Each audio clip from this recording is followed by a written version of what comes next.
Okay, what we also have are some fictitious pay-per-views, okay? The beginning of the season starts in September.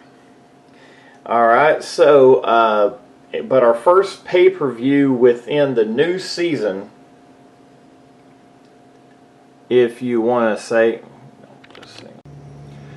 okay, the next pay-per-view event happens all the way in March. So in January and February there's no pay-per-view event. But in March there's an event called Come and Take It. Okay, this happens at the very beginning of March or late February. There's a lot of, I put a lot of history into the organization. If you notice on the Texas belt, there's a couple of flags. There's the Chilean flag, which of course looks like the Texas flag. That's as close as I could get to the Texas flag. But there's the United States flag, there's the Spanish flag, the Mexican flag, and the French flag.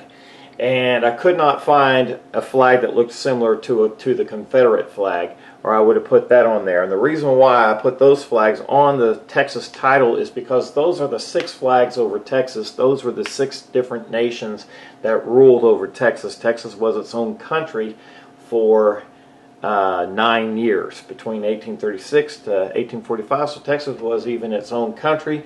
So the thing is that I put a lot of history, Texas history, on that title belt. Now here's something that's historic as well, is why is this pay-per-view event at the beginning of March? Is because Texas celebrates its Independence Day on March the 2nd, when Texas got its independence from Mexico. Now, Come and Take It, why is it called Come and Take It? For 2 reasons. Number one, for the historical reason, what happened in 1835 when Texas was starting to have, was ruled under Mexico,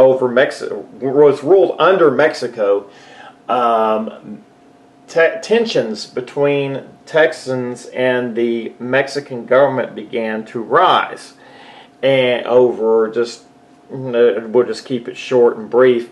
Texans felt like their rights were being violated, and so Texans started stockpiling weapons to protect themselves from the Mexican military, in much the same way the Americans did the same way with the British soldiers. Well, just like with the British soldiers in Massachusetts and the American people or the American colonists in Massachusetts, same deal down in Texas. We started stockpiling weapons, and the governments that ruled over us realized that we were stockpiling weapons, and so they started coming after the Texans in a town called Gonzales.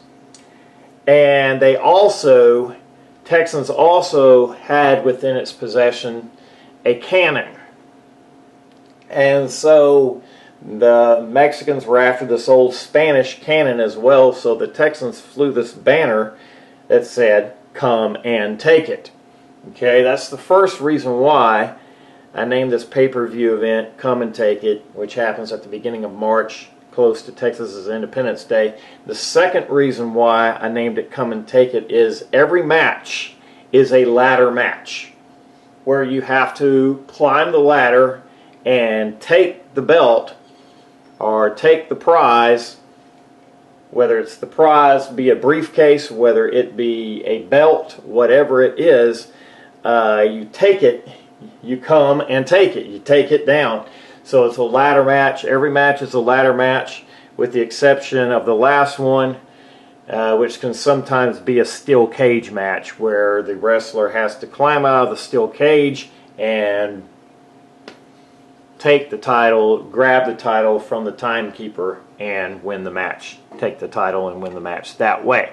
So, Come and Take It. Okay, just like we celebrated Texas's revolution by having Come and Take It, we also celebrate the American Revolution in early July or in late June with red, black, and blue. Not red, white, and blue, but red, black, and blue, because those are the color of bruises, red, black, and blue. So very patriotic looking ring, and very gaudy looking, but it's patriotic nonetheless. And so we celebrate we celebrate the United States' Independence Day at red, black, and blue. Okay, the pay-per-view event that ends one season and begins another happens in early September. This is called Battle for the Belts. All right, Battle for the Belts is very unique, and it's a lot of fun to do, because Battle for the Belts, what happens in it is that all the titles are up on the line. But before the titles go up on the line, there are 4 different battle royals. The top contenders for particular titles participate in these battle royals. So there's a battle royal for the women's title. There's a battle royal for the different battle royal for the tag team championship. There's a different battle royal for the Texas championship, and there's a different battle royal for the world championship. The winner of those those particular battle royals, will face off against that respective champion later on that night. Okay, now the women's championship battle royal is an Iron Man match, which means the team with the most wins at the end, most victories scored at the end of a particular time limit, wins the match.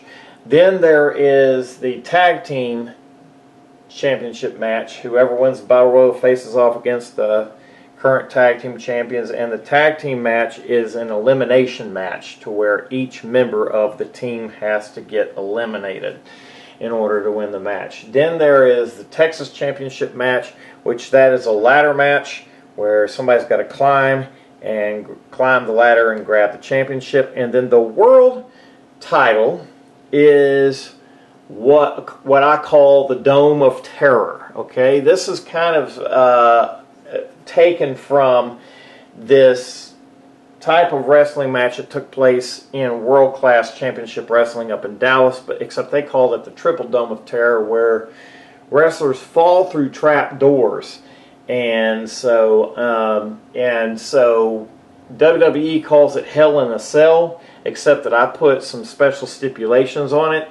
In Hell in a Cell, all you got it's an enclosed cage where there's a roof on top. But I do it a little bit differently. What I do is I make it to where the wrestlers have to find a way to bust out of the cage and climb the cage up at the top and send their opponent flying down, going through the trap door to where they land on the canvas, and then they have to pin them that way. So your pin ain't any good unless you drop your opponent through the trap door. And this is what I call the Dome of Terror match. And so that's the world title bout at Battle for the Belt. So it's a lot of fun, it's exciting, and in the Battle Royal for the world title, I use the Elimination Chamber in order to have that take place. And so the Elimination Chamber, which has its own uniqueness to it as well. So, which that's something that WWE uses. So that's the pay-per-view of all pay-per-views. Just like WWE has WrestleMania, that's their flagship pay-per-view. Battle for the Belts is Lone Star Wrestling's flagship pay-per-view.